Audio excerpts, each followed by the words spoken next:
Athens, let's get some business news for you now. Yuka Roya is here with us in the studio. And Yuka, those fears about the coronavirus continue to weigh on global markets, don't they? Well, Laura, US and European stock markets slid into what's called correction territory, meaning they're 10% lower than their recent peaks. Global shares have lost almost 3 trillion euros in value this week as investors worry about the impact of the coronavirus outbreak on global growth. All three of Wall Street's 3 main indices extended their losses this Thursday, with the Nasdaq dropping over 3%. European shares fell into correction territory too. This graph shows the movement of the Stoxx 600 index over the past 10 days. The index covers about 90% of the market value of publicly traded shares in leading European economies, and it's an indicator of a broader market sentiment.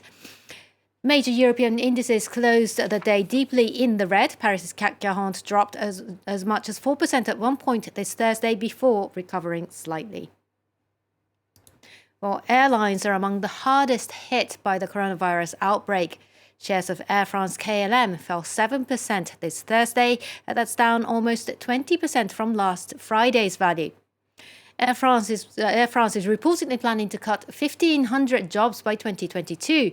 According to the union, the carrier will avoid forced layoffs, and the reduction of posts, mostly among ground staff, will come from non-replacements. The company had 29,000 ground staff among its nearly 45,000 workforce in 2018. On Thursday, the airline said it was taking cost-cutting measures to offset the impact of the COVID-19 outbreak. Air France and KLM have already suspended flights to China. The number of coronavirus cases here in France has doubled to 38 as the virus spreads in Europe.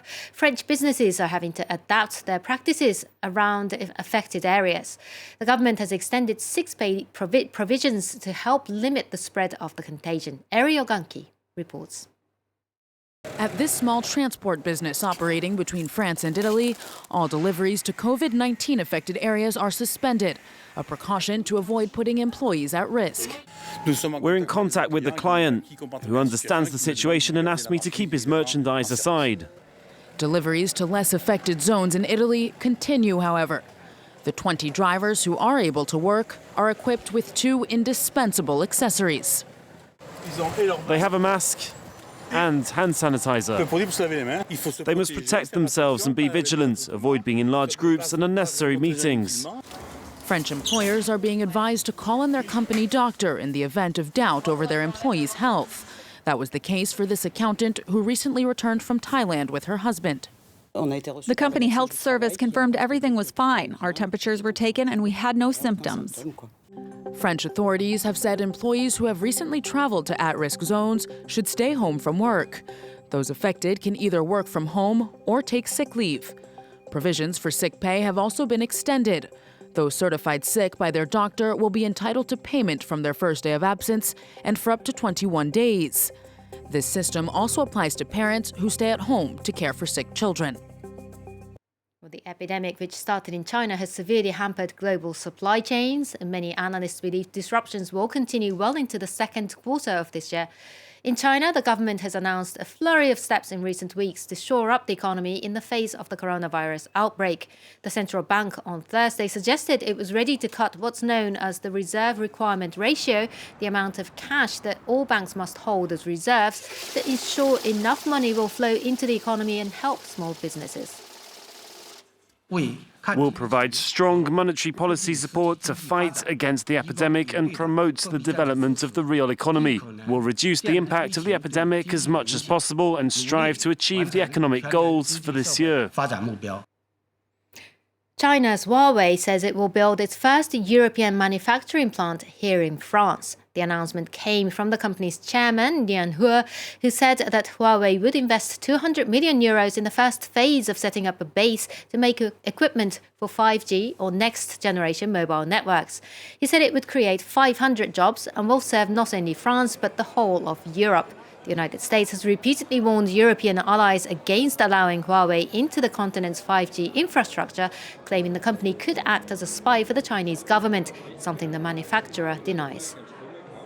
那我想我们生产的这个产品，那我们 Our products will be conceived, made, and tested in strict conformity with cybersecurity rules, which is our supreme directing principle in our activities. Those tests will be carried out within our plant, but also in transparency centers located in Brussels, Bern, and London. So we will be in strict conformity with rules in Europe. Britain's Prime Minister Boris Johnson has threatened to walk away from trade negotiations with the European Union if progress wasn't made by June. The government unveiled a mandate for these negotiations in Parliament on Thursday, insisting that it won't compromise on its demand for what it calls a standard free trade agreement ahead of the first round of negotiations that will start next week. Claire Rush reports.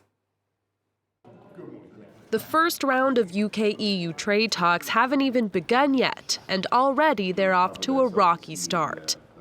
Boris Johnson is doubling down on his refusal to align with EU regulations on issues such as the environment and labour, arguably the biggest sticking point between the two sides. We wouldn't ask the EU to follow every change in UK legislation, so it doesn't make any sense for them to make the same requirement of us. Britain has laid out its opening demands, threatening to walk away from the table by June if not enough progress is made.